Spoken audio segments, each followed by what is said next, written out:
Gálatas 6, nós vamos ler a partir do versículo 1.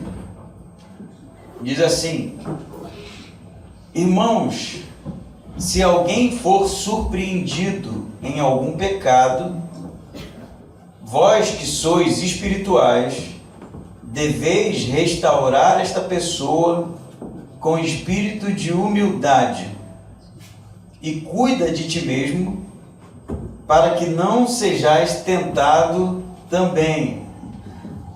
Levai os fardos uns dos outros, e assim estareis cumprindo a lei de Cristo.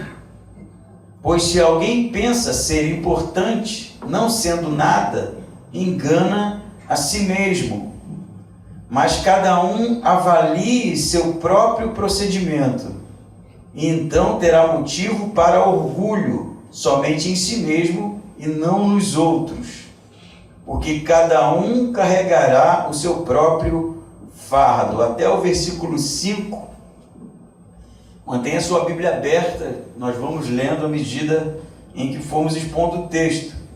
Quem estava aqui semana passada se lembra do que foi a orientação de Paulo quanto ao capítulo 5, sobre uma igreja dirigida pelo Espírito Santo, guiada pelo Espírito Santo, uma igreja que produz o fruto do Espírito Santo, assim como também há, na ausência do Espírito Santo, as obras da carne. E a gente percebeu que a diferença nas duas listas está que a carne, ela produz obras, muitas características ruins, ela produz situações, ela produz acontecimentos, ela produz uma ação que é destrutiva. No caso do Espírito, ele produz um fruto, que é paz, amor, benignidade e todos os itens da lista de Paulo, como sendo algo que flui, algo que o Espírito Santo produz na vida de todo crente.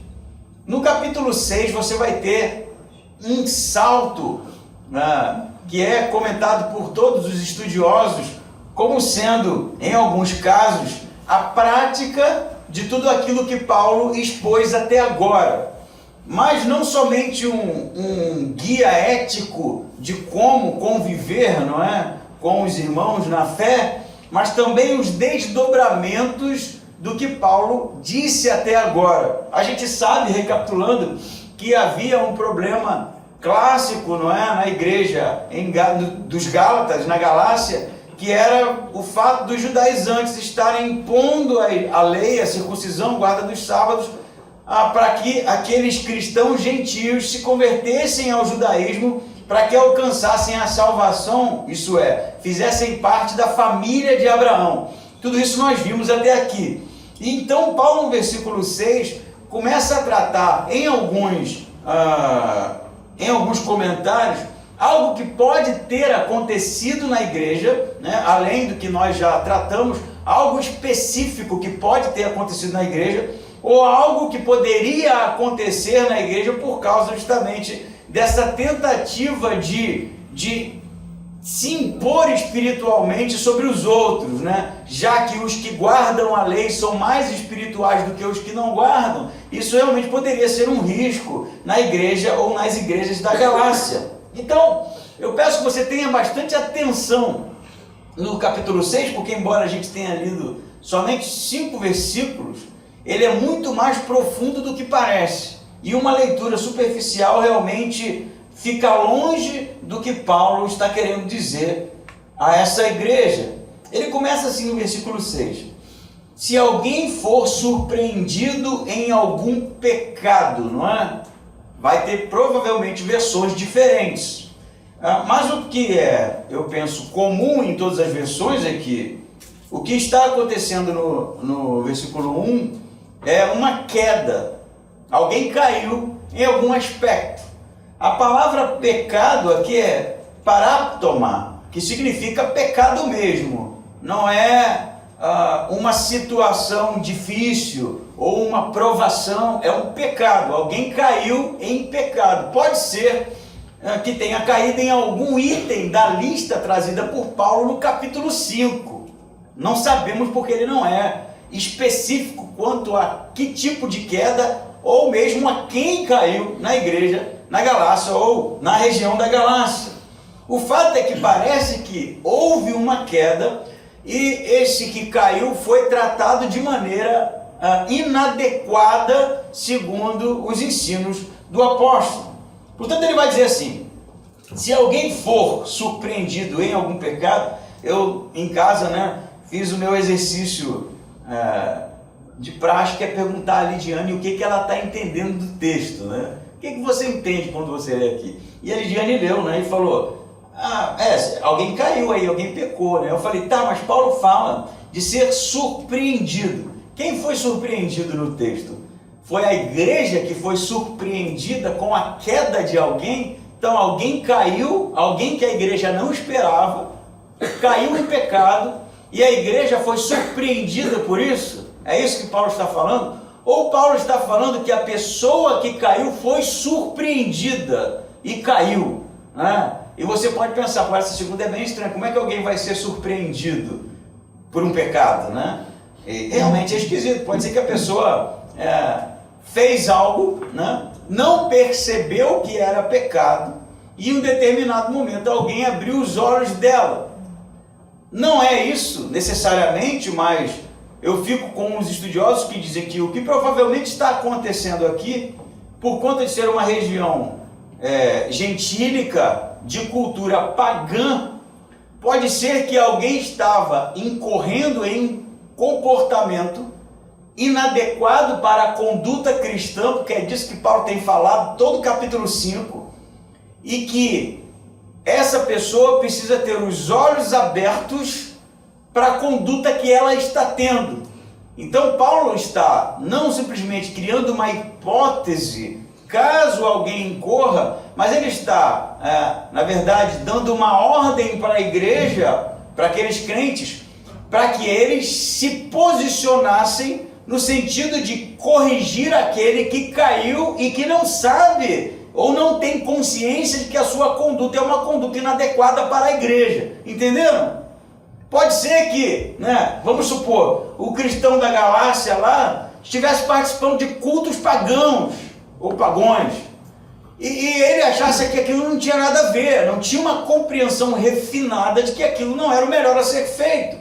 E assim, óbvio, a gente pode entrar no universo especulativo para saber o que ele fez, ou o que deixou de fazer, o que poderia acontecer, mas é fato que o que Paulo está dizendo é que se essa pessoa não sabe que está incorrendo num pecado, não tem a consciência, ou não foi confrontada ainda da necessidade de que a igreja, que era espiritual, tem uma expressão aqui bem interessante, porque ele fala assim: irmãos, se alguém for surpreendido em algum pecado, vós que sois espirituais. Então há alguns que vão dizer que pode ser uma ironia paulina, porque ele, quando escreve a igreja em Corinto, ele usa essa expressão, vós que sois espirituais, de maneira irônica. Mas aqui, visto o capítulo 5, e todas as vezes que Paulo disse para a igreja ser guiada pelo Espírito, ser direcionada pelo Espírito, produzir o fruto do Espírito, é provável, mais provável, que na verdade Paulo não está sendo irônico, mas está conclamando para que toda a igreja, os espirituais, os que possuíam o Espírito Santo, para que eles trabalhassem ativamente no caso. Trabalhar como? Na minha versão está assim: irmãos, se alguém for surpreendido em algum pecado, vós que sois espirituais, deveis restaurar, está a minha versão, deveis restaurar essa pessoa com espírito de humildade. Então, o deveis aqui, que é o que eu quero acender, é realmente a ordem de Paulo para que essa igreja se posicione. Por quê? Porque no mundo grego era bem comum as pessoas que vinham de uma realidade extremamente imoral incorrerem em algum deslize daquele, porque a sociedade, a cultura era daquela forma. Então, para que a gente se situe, a pessoa que se convertia aqui, ela saía de uma realidade extremamente religiosa e imoral, para fazer parte de uma igreja, de cristãos ali que rompiam com a cultura, com os hábitos, com a religiosidade do seu tempo. Isso não era tão simples como, por exemplo, ser de alguma religião do nosso tempo e ir para uma outra religião. Não era simplesmente isso. Você era, na verdade, tolhido, não é, dos relacionamentos, porque era tudo em torno da religiosidade. Você era tolhido, por exemplo, e muitas vezes excluído das festividades, dos grupos, dos encontros e muitas vezes dos empregos. E tudo isso gerava uma pressão muito grande nesse tipo de cristão. Então não era simplesmente mudar de religião como nós fazemos hoje. Era romper realmente com a maneira com que a sociedade funcionava. Então você pode muito bem se colocar no lugar desse tipo de pessoa e pensar que, de repente, a pressão demais fazia com que esse crente abrisse algumas portas, fosse complacente com alguns tipos de comportamento, porque ele, no final da história, estava sendo pressionado, porque era assim que era o cristianismo, não é? Embora a gente sofra algum tipo de pressão hoje em dia, não se compara com o que era romper com a realidade do seu tempo para passar a ser um cristão, muitas vezes perseguido, não é? Então o que Paulo está dizendo? Vós deveis se envolver nisso. Porque em Coríntios, usando aqui como um exemplo, que também era uma igreja gentílica que passava por muitas dificuldades, você tem um caso, vocês vão lembrar, de um membro da igreja que ele tinha um relacionamento sexual com a madrasta, não é isso? Sim. Você leu o Coríntios, você lembra disso. E o que a igreja estava fazendo? Nada.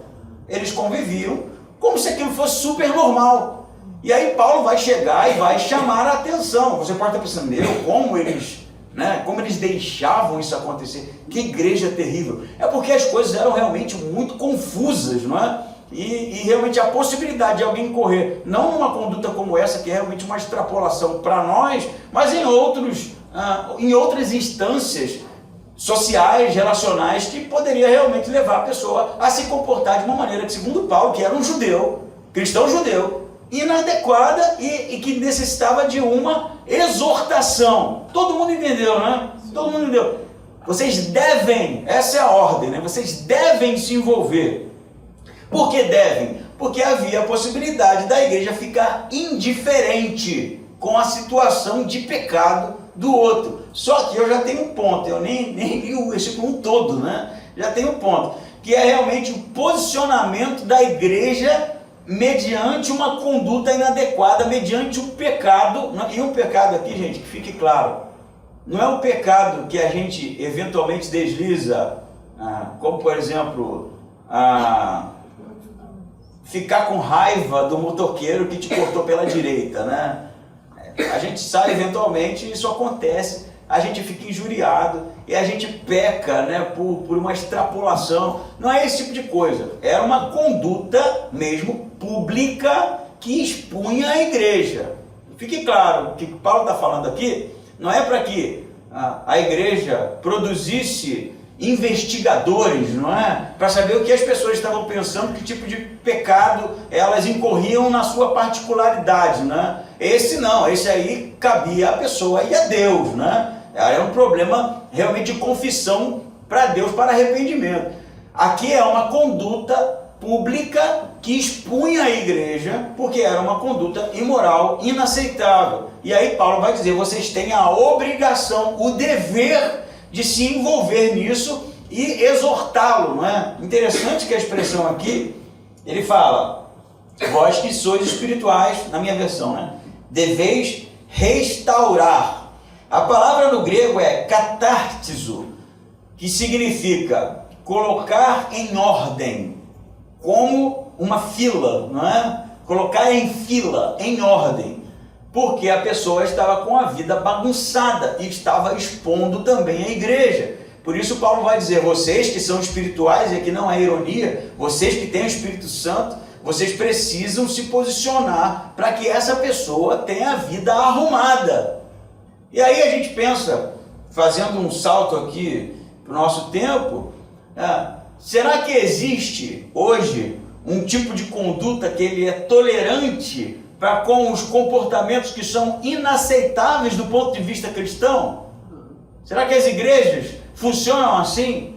Será que as igrejas não estão, no final da história, indiferentes para os comportamentos que realmente expõem a igreja ao vitupério, expõem a igreja à vergonha pública? Eu, essa semana, tive a infelicidade de ver duas coisas bem interessantes, né?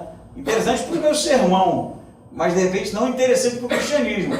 O primeiro deles foi o teólogo Pablo Marçal, que agora é teólogo, né? Ele é tudo, né? Ele é piloto de avião, piloto de helicóptero, é coaching, ele é teólogo, ele é agora candidato, esse cara é tudo, né? Como pode, né? Ainda tem gente que bate palma porque o cara fala. Ou ele é maluco ou ele é megalomaníaco, né? Das duas umas, né? Mas ele vai dizer que não, os homoafetivos estão salvos, os gays estão salvos. E eu fiquei pensando assim, ele pode achar isso, ele tem todo o direito de achar isso. Mas em que autoridade ele diz esse tipo de coisa? E no final da história você vai ver que ele não criou isso, é um eco do que tem sido ensinado no nosso tempo. Sim. É ou não é? Isso é um eco, ele só está lá no final da história repetindo o que é mais conveniente para a massa. Aí você vai pensar assim, não, mas ele está falando isso porque ele quer agradar o mundo não. Quer dizer, o mundo sim, né? Mas é uma parcela do mundo que se disfarça de igreja e que é tolerante com todo tipo de comportamento inadequado para o cristianismo. Aí passa a mão e se cunha um novo discurso, se cunha uma nova teologia, se faz uma adequação à igreja segundo a cultura. Adequa a igreja à cultura. Olha o que Paulo está dizendo, para uma cultura que era infinitamente mais imoral do que a nossa. A nossa é ruim, né? Há alguns que tentam forçar uma barra para dizer que a cultura hoje em dia ela é muito mais imoral que a do século I. Mentira, né? O mundo grego era muito pior, né? Se a pedofilia hoje ainda é um crime, naquele tempo não era. As pessoas viviam uma vida que você realmente teria náuseas. E o que Paulo está dizendo? Confronte, se posicione, exorte, leve essa pessoa a ter isso é importante, uma consciência de que aquele comportamento é inadequado para que ele possa corrigir. Perceba que não é um discurso moralista, diga que está errado, não é isso. Você precisa, que Paulo está dizendo, criar uma consciência, porque ele foi pego de surpresa. E a surpresa está no fato de que alguém precisa dizer para ele que aquilo está errado. Isso está errado. Por isso que é a surpresa, né? Porque ninguém peca de surpresa, né? Se a gente for levar nesses termos, no bom e velho português, fui surpreendido pelo pecado. Por favor, né? Pecado é uma decisão. Você tomou uma decisão e caiu, porque quis, não foi a escolha que você fez. Então, Paulo não pode estar falando disso, que alguém tomou uma escolha que foi de surpresa. Escolha é deliberada, né? Por isso é escolha, a gente decide fazer. Mas no caso aqui, a pessoa não tinha a compreensão exata, refinada, de que aquilo era errado. O que a igreja precisa fazer? Conscientizá-lo. E isso aqui não é para o pastor não, tá? É para a comunidade dos cristãos na Galácia. Conscientizá-lo de que aquele comportamento é errado. Segundo as escrituras, óbvio, segundo os ensinamentos de Paulo, segundo os ensinamentos de Jesus, segundo os ensinamentos do apóstolo. Uma vez que isso é feito, aí a pessoa vai ter a possibilidade de corrigir, de colocar a vida em ordem, né? A palavra que ele usa aqui, catártizo, de realmente criar ordem para aquilo que estava sendo caótico. Todo mundo entendeu aqui. Portanto, o primeiro aspecto do nosso texto é a necessidade, ou melhor, o dever da igreja em se posicionar mediante a comportamentos que possam expor a igreja à vergonha pública. Entendi, pastor? Mas a segunda pergunta que é importante também. Como? Como fazer? Como é que a gente faz isso? Eu vou aqui usar uma expressão técnica, né? Que é o argumento de Paulo no grego. Ele é: se isso acontecer, você faz dessa forma. É a apótese, se acontecer, seguido da prótese. Você faz dessa forma. Se isso. Se X, Y. Qual é o remédio? Se incorrer no problema, a igreja se posiciona, exorta para que a pessoa possa corrigir a vida. Como? E aí que vem o segundo aspecto, né? Vou ler com calma aqui. Deveis restaurar essa pessoa com espírito de humildade e cuide de ti mesmo para que não sejas tentado também. Segura aí, não vai com muita pressa não, que a gente precisa entender o texto muito bem. Se a pessoa cair, vocês precisam conscientizá-lo, né? Vocês precisam fazer com que ele tenha consciência para que a vida seja colocada em ordem, com humildade. A gente vai voltar nessa parte B do versículo, porque ela tem a conexão com o versículo 4 aqui, está seguindo 3 e 4. E aqui tem, quem sabe, o remédio, ou a receita espiritual para tratar desse tipo de coisa, e que a gente erra muitas vezes porque a gente acaba picotando as escrituras e pensando em versículos isolados que ficam um pouco distantes do ensino original. Por exemplo, versículo 2 fala assim: levai os fardos uns dos outros, e a gente adora esse. Levai os fardos uns dos outros, a gente decora isso. Estava lá na caixinha de promessa, né? Que era... dizer, todo mundo aqui que teve uma caixinha de promessa sabe, era só os positivos, né? Não tinha bronca, não tinha exortação, não tinha Deus brigando, né? Já falei isso algumas vezes. A gente gostava porque era só coisa boa, né? Aí você pensava lá, levai o fardo uns dos outros, olha que lindo, né? Um cristão deve ajudar o outro cristão, mas não é isso que ele está falando. Ele está dizendo, se alguém incorrer em um comportamento imoral, inadequado, em um pecado que está expondo a igreja, ele precisa ser conscientizado da sua conduta, a igreja precisa se posicionar. Ele vai falar em humildade para que não caia, e eu vou explicar isso também.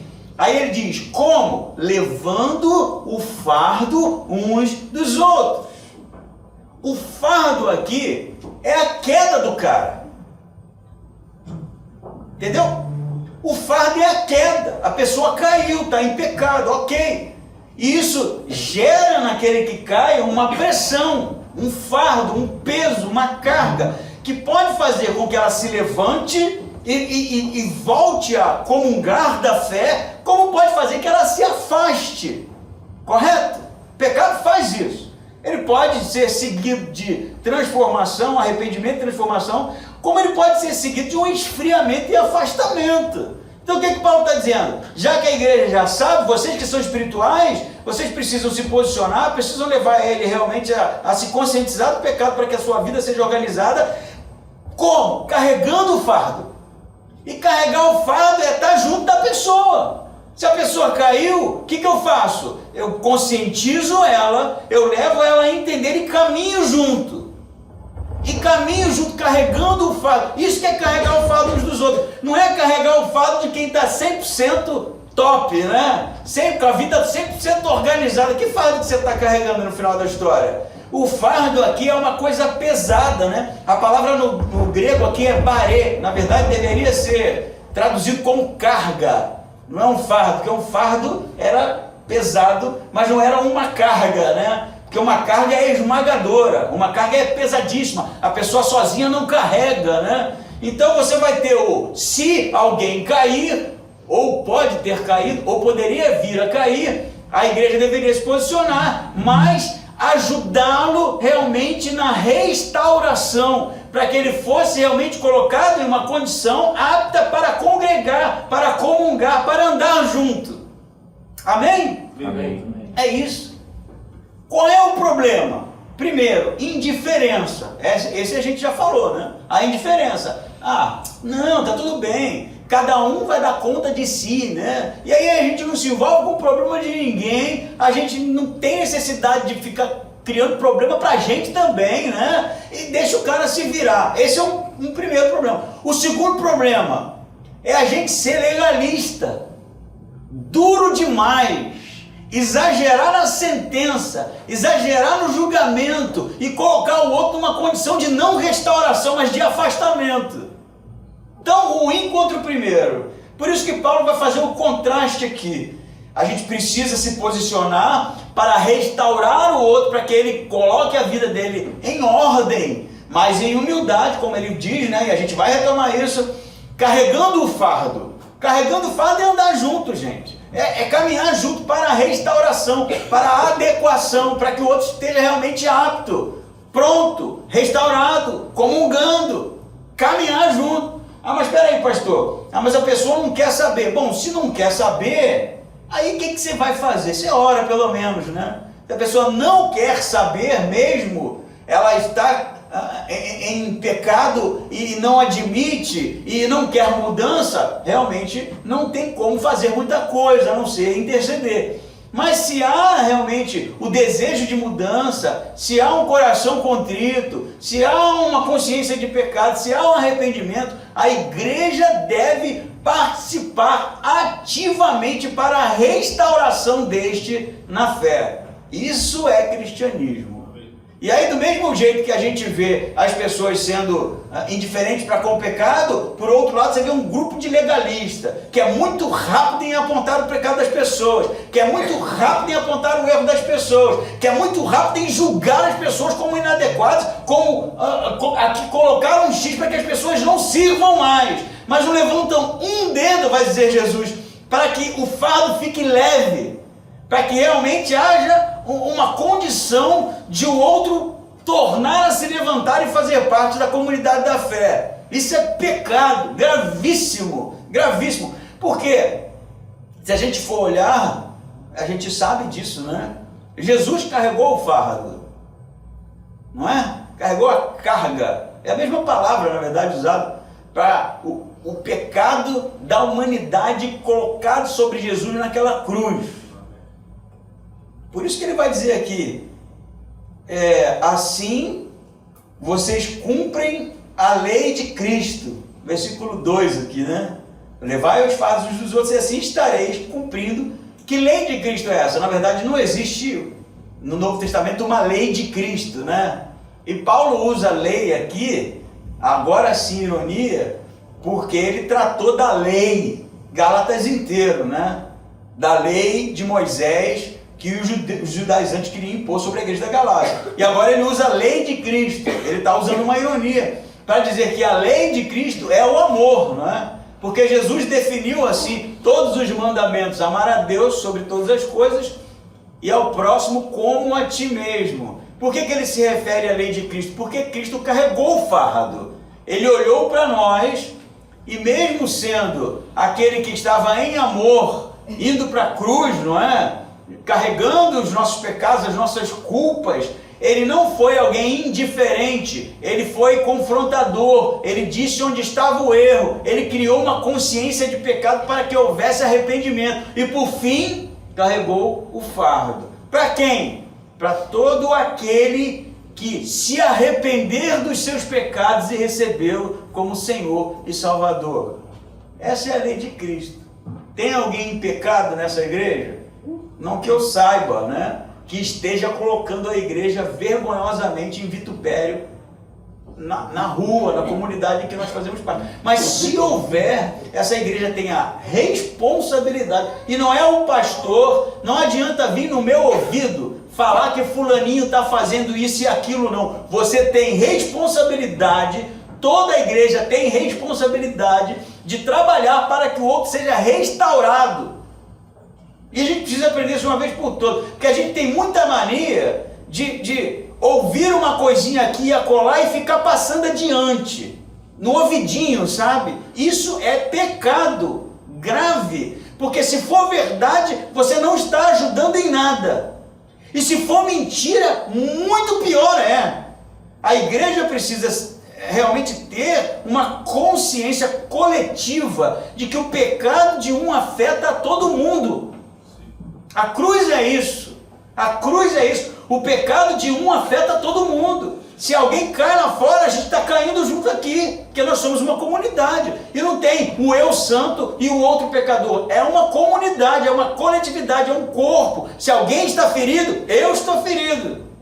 Por isso que a gente precisa se colocar no lugar do outro, não tolerando o pecado no sentido de ser diferente, como falamos, mas no sentido de se posicionar para a restauração, em amor. em amor.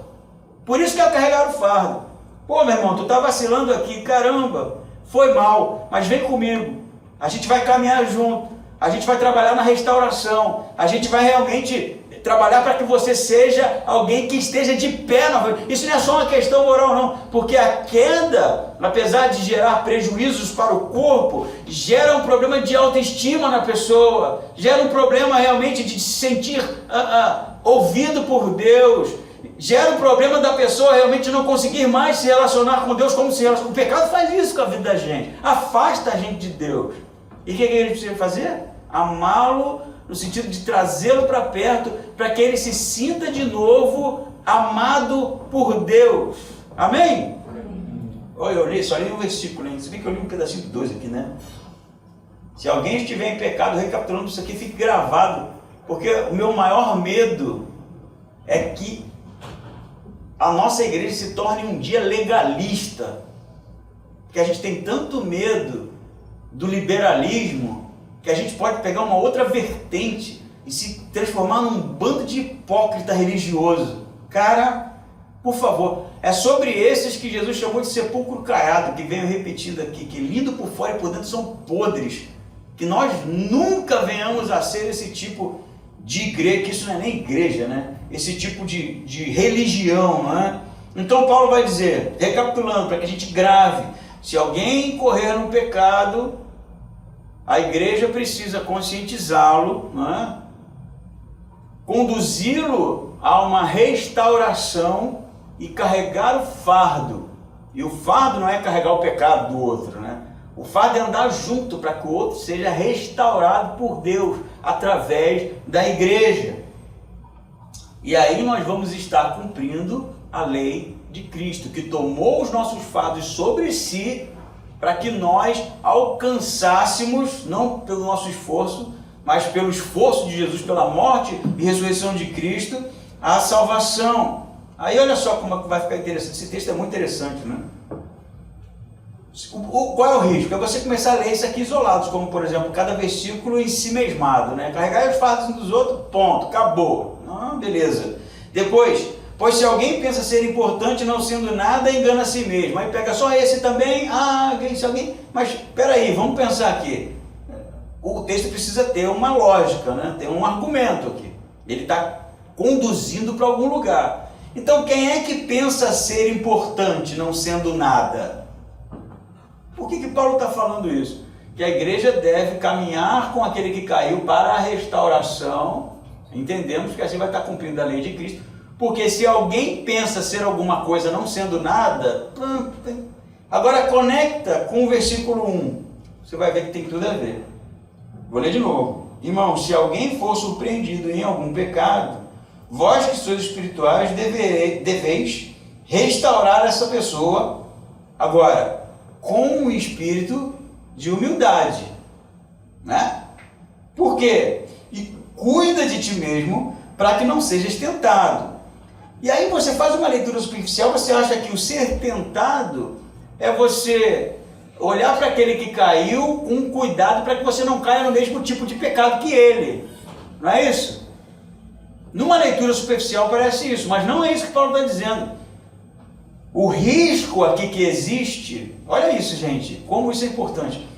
O risco que existe na hora de tratar, de exortar alguém que está em pecado, é ser tentado, versículo 3, a achar que é alguém importante. Aí tu vai entender tudo. Paulo está falando, aquele que caiu, a igreja precisa se posicionar e exortá-lo para a restauração. Mas você que vai fazer isso, cuidado, para que você não ache que você é melhor do que aquele que caiu. E encha o coração de orgulho. Entendeu? Isso acontece, não? Acho que às vezes a gente até torce para as pessoas que estão sendo bem-sucedidas, para elas terem uma quedinha para a gente se sentir bem. Porque a gente não conquistou o que o outro conquistou, né? Porque a gente não chegou no nível do outro. E a gente começa a olhar com aquele olhinho assim, ó. Boas notícias, elas são terríveis para algumas pessoas, porque geram uma coisa no coração. Aí quando essa pessoa cai, a gente, ó, falei, isso aí nunca me enganou. Sabe esse tipo de conduta? Olha o que o Paulo está dizendo, cara, como é que você é intenso. Alguém vai cair? Vai cair, uma hora cai, né? Se não caiu ainda, vai cair.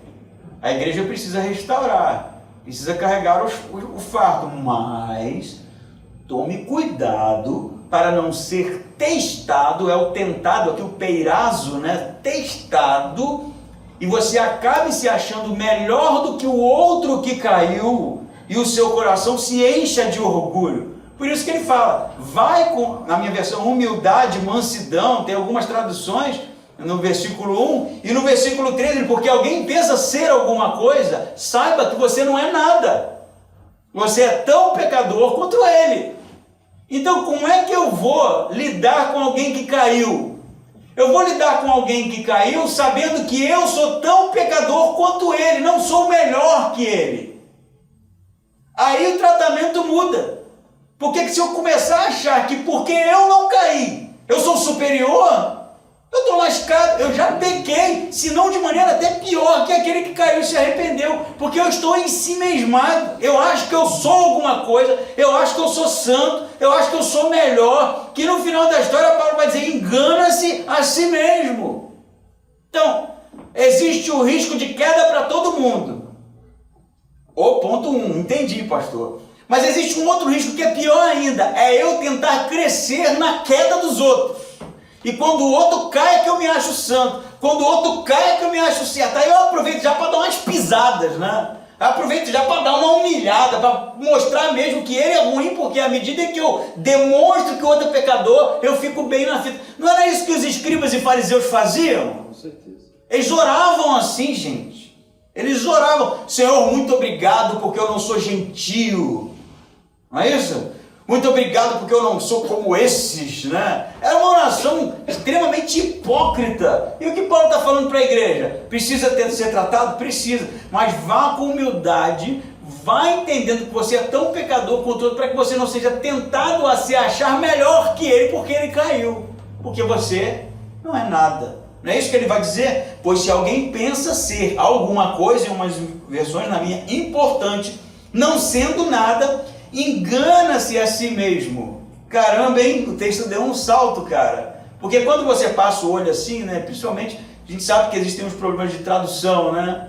Às vezes a tradução se esforça para aproximar o texto grego, mas há um risco da gente acabar lendo a coisa superficial e fica um livrinhozinho de regras bem medíocre, assim, né? Bem longe do que é o ensinamento. Pois se alguém pensa ser importante ou alguma coisa não sendo nada, engana-se a si mesmo. Olha só agora. Mas cada um avalie seu próprio procedimento. Olha como é que tem tudo a ver. E então terá motivo de orgulho, somente em si mesmo e não nos outros. Aí quando você lê isso aqui isolado, mais uma, né, que você põe lá na parede. Cada um avalie seu próprio procedimento, então terá motivo de orgulho, somente em si, não nos outros. Como é que é o orgulho nos outros aqui que Paulo está falando? A gente já disse. É quando você se orgulha porque o outro caiu. Então, você precisa fazer uma autoanálise, é o que Paulo está dizendo, se conscientizar que você não é nada, você não é alguma coisa, né? Como está no grego, na minha versão importante, você não é nada, e quem acha que é, se engana. E a sua autoanálise, ela precisa ser realmente avaliada, né? E segundo aquilo que, porque em português fica assim, né? Mas cada um avalie seu próprio procedimento e então terá motivo de orgulho. Então esse orgulho aqui, a palavra é kautema, e ela pode ser positiva ou negativa. Ela pode, esse orgulho, né, o kautema, pode ser negativo quando é na carne, o orgulho da carne. E pode ser positivo quando é em Cristo. Paulo vai dizer, eu me orgulho, não é? E quando ele fala que ele se orgulha, o kautema, é por tudo que Deus tem feito através da vida dele. Esse é o motivo, não é o orgulho em português, né? Encher o coração de orgulho. É ficar feliz, né? Ficar feliz, ficar contente com o resultado da obra de Deus, do Espírito Santo, de Jesus na minha vida. E qual é o lado negativo? É quando o orgulho, o kautema, é ficar contente com si mesmo. Ficar contente com si mesmo. E no texto aqui, o orgulho é quando o outro cai. Então, Paulo vai dizer, você precisa fazer uma autoanálise, entender que você não é nada, né? Você é tão pecador quanto o outro, e se há alguma coisa para você se orgulhar, que seja naquilo que Deus tem feito na sua vida. Não é isso? Ele vai dizer, mas cada um avalie o seu próprio procedimento, a sua conduta, faça uma análise, então você vai ter motivo para se orgulhar, caso Deus esteja fazendo alguma coisa na sua vida, e provavelmente vai estar, porque eles são espirituais, né? Assim Paulo trata. Somente em si mesmo e não através dos outros. O orgulho é realmente ficar feliz porque o outro caiu e eu não caí. Então, olha como eu sou top. Amém? Faz sentido? Ah, mas não está tão claro em português. Não está. Pega várias versões e começa a comparar, né? Se você não tem acesso ao grego, você vai ver que as traduções mudam, né? Mas o sentido original é você pensar, houve uma queda, precisa ter um tratamento adequado e o risco do orgulho de tratar o outro como menor e se orgulhar por causa da queda do outro. É justamente isso que Paulo está combatendo aqui. E pode ter uma conexão bem direta com o sentimento dos judaizantes que queriam impor a circuncisão sobre a igreja e se orgulhavam, porque achavam que aqueles eram menores, porque não sendo circuncisos estavam em algum momento ou de alguma forma distantes do que Deus gostaria que eles fossem. Conexão direta aqui. Então, a queda do outro, já falamos isso, não é motivo para orgulho. A queda do outro não é motivo para eu me sentir bem, porque infelizmente existe uma mentalidade mundana de que, né, quando eu vejo alguém que se estrupiou todo, eu falo, poxa, tá vendo? Eu ainda reclamo da vida. Isso parece até uma coisa bonita de se dizer, né? Mas eu ainda reclamo da vida, porque a minha vida não está tão ruim assim, né? A vida não está tão ruim, aquele que está muito pior, né? Esse tipo de pensamento, ele é maligno. Porque o que deveria acontecer é eu me compadecer. Não eu fazer uma comparação e dependendo da desgraça que hoje está vivendo, seja motivo para a minha alegria, porque eu não estou vivendo desse jeito. Porque se Jesus fosse ter um pensamento desse tipo, lascou. Mas o que Jesus faz? Ele se compadece das mazelas dos homens, ele se compadece do pecado dos homens, se compadece da realmente incapacidade da gente viver uma vida segundo o coração de Deus. Por isso ele vai para a cruz. Então o nosso motivo de orgulho, se é que há algum, que seja naquilo que Deus tenha feito ou está fazendo na minha vida, que eu olhe para trás e veja, caramba, como Deus foi bom, como Deus foi misericordioso, e isso enche o meu coração de alegria, e não se alegrar quando o outro cai, caramba, quando o outro desliza, e a gente mete o dedo na cara, e isso faz com que a gente tenha uma noite maravilhosa, não é isso? Olha como eu dormi bem, eu cheguei à conclusão que minha vida não está tão ruim assim, eu estou reclamando de barriga cheia, porque olha a situação de fulano. Pô, cara, se você alguma vez fez isso, porque provavelmente fez, porque eu também já fiz, que a gente abomine esse tipo de mentalidade. Isso é uma cultura que não é cristã, é o tipo de coisa que não é cristão. A gente não fica torcendo para que as pessoas caiam, por pior que elas sejam. A gente precisa torcer e trabalhar para que elas sejam restauradas. E isso, óbvio, não quer dizer que você não tenha que ter um comportamento ou um posicionamento muitas vezes duro. Entenda isso. Aqui não é sobre ser uma florzinha em todos os casos. É ter o remédio certo para a doença certa. Correto? Vai ter gente que vai se arrepender. Você vai falar com amor, vai se arrepender. Vai ter gente que não, vai ser agressiva. E aí você vai ter que dizer boas verdades. Tudo é um bom senso, não é? Para que você nem seja indiferente, como uma florzinha, diante de um comportamento terrível que está expondo a igreja, e nem ser duro demais para aqueles que estão buscando arrependimento e restauração. Qual é o remédio? Que o Espírito Santo nos dê discernimento nessa hora, mas ele é preciso acontecer, a maturidade vinda da parte de Deus, para que a gente trate cada caso no sentido de restaurar, no sentido de tornar novamente apto, adequado para estar conosco, congregando, andando junto, crendo junto, orando junto, se relacionando. Amém? E agora vem o último contraste aqui. Esse tem 600 de contraste, né? Você leu lá no 1, né? Que era para fazer tudo isso que eu falei. E no 2, para carregar os fardos uns dos outros. Aí você chega no 5, o que o Paulo fala? Porque cada um carregará o seu próprio fardo. Espera aí, deixa eu ver se eu entendi, Paulo. É para carregar o fardo uns dos outros ou é para carregar o meu? Aí Paulo vai dizer para você, os dois. Aí você vai responder, não entendi. Eu preciso carregar o fardo do meu irmão carregar o meu. Mas eu também preciso carregar o meu sozinho. Me explica, Paulo. Ele não explica. Porque aqui não está explicado, né? E a gente podia terminar assim, né? Mas eu sei que a coisa fica ruim. Então vamos lá para os pormenores. Há duas expressões diferentes aqui para fardo. Eu falei, o primeiro é carga, seria a melhor tradução, que é o bare, do grego. É algo extremamente pesado, que a pessoa não consegue carregar sozinha. Por isso precisa de ajuda. O versículo 5, a palavra que dá fardo também em português, é fortion, que é menor. É algo que é possível carregar sozinho. Então, perceba a diferença. No primeiro momento a pessoa não consegue, por isso que há a necessidade de carregar o fardo, de estar junto, fazer a pessoa se levantar.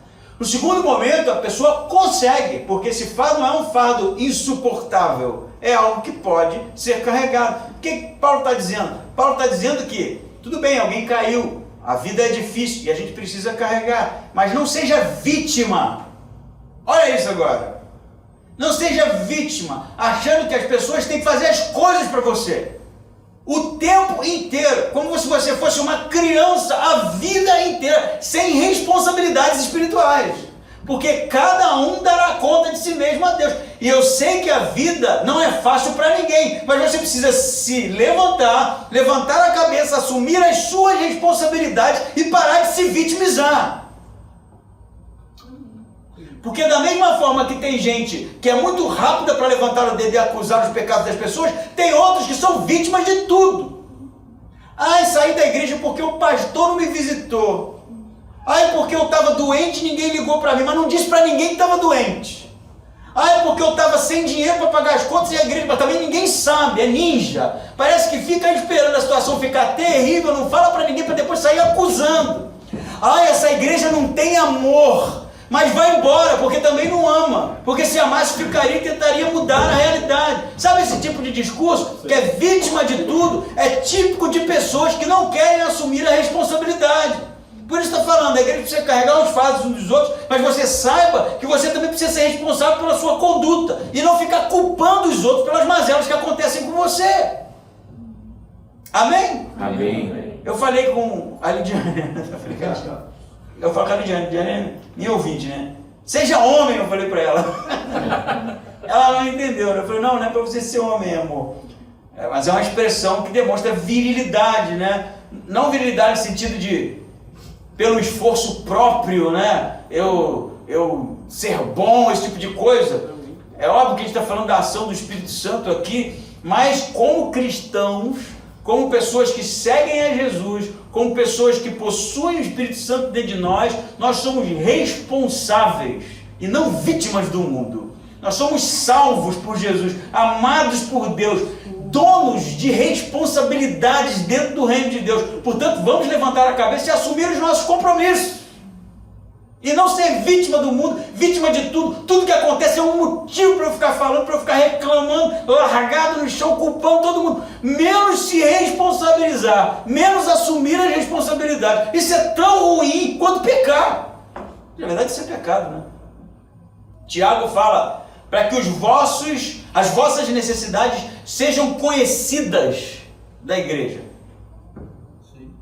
Quando você realmente demonstrar a sua necessidade, ser bem claro nas suas necessidades e a igreja não fizer nada, aí nós temos um problema a ser resolvido. Mas enquanto as pessoas não falam, e muitas vezes só para deixar a ferida inflamar, para depois levantar acusações contra a igreja, é pecado. Porque ela não está carregando o próprio fardo dela, não. Ela fica sentada esperando alguém carregar para ela. Faz sentido?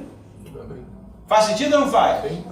Então, primeira coisa que eu tenho que dizer para vocês, disse um monte de coisa, mas a primeira coisa que eu, não Paulo, né?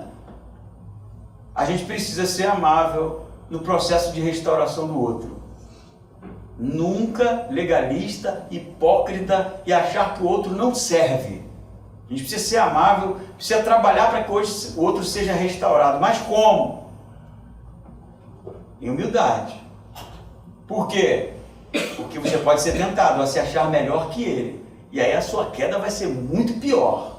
Então abra o olho, você é tão pecador quanto ele. E que seja uma restauração de pecador para pecador que foi restaurado por Deus.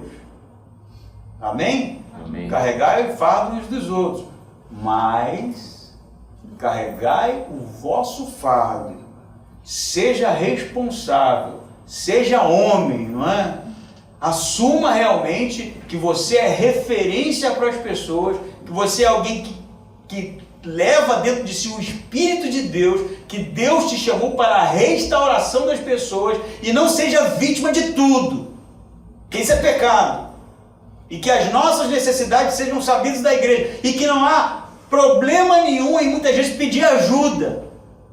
Na verdade é isso que precisa ser feito, pedir ajuda. Eu não estou bem, pastor, eu estou mal. Nem precisa ser um pastor, fulano, ciclano, não estou bem não, eu estou mal pra caramba. Ou não, vamos fazer alguma coisa então. Não é sentar e ficar olhando para tudo, batendo palma, enquanto a sua vida não está boa, e aí para depois sair culpando as pessoas. Porque às vezes parece que aí, se eu vou deixar isso ficar bem ruim, para dizer, eu passei por X e ninguém me ligou. Isso é covardia, né? Isso é covardia, das piores, porque o crente que possui o Espírito Santo, ele carrega o fardo das pessoas, mas ele também carrega o seu fardo, e quando as coisas estão ruins, ele pede ajuda, porque é a sua família, a igreja é a sua família, a igreja é a comunidade da fé, a igreja é a comunidade daqueles que foram restaurados por Jesus, então não há problema nenhum em a gente pedir ajuda. Não há problema nenhum, na verdade é para ser dessa forma, porque se você não pedir ajuda, como é que vão carregar seu fardo? Que fardo? Eu falei isso para o Chico essa semana, né? Mas assim, tem que falar, porque se não falar, como é que eu vou saber, pô? Eu tenho que ficar ligando em um por um, tá bem? Tá ruim? Tá bem? Tá ruim? Tá bem? Será que é isso mesmo? Que eu vou ter que acabar com a minha internet? Mandando mensagem para você, para investigar a sua vida, para saber se você está passando algum momento de tribulação. É isso? Não, né? Não pode ser isso. A comunidade dos da fé é a comunidade daqueles que realmente estão em Cristo, se compadecem uns dos outros, carregam os fardos uns dos outros, mas são responsáveis para resolver as suas mazelas. E quando não conseguir, pedir ajuda, porque é disso que é feito a fé. Amém? Amém. Eu poderia avançar nesse texto, mas realmente ia ficar um sermão muito grande. Então, semana que vem a gente continua do 6 em diante, que também tem muita coisa para ver. Carregar os fardos uns dos outros, queridos. É o que nós precisamos fazer. Mas sendo responsáveis para que os nossos fardos sejam carregados por nós mesmos também.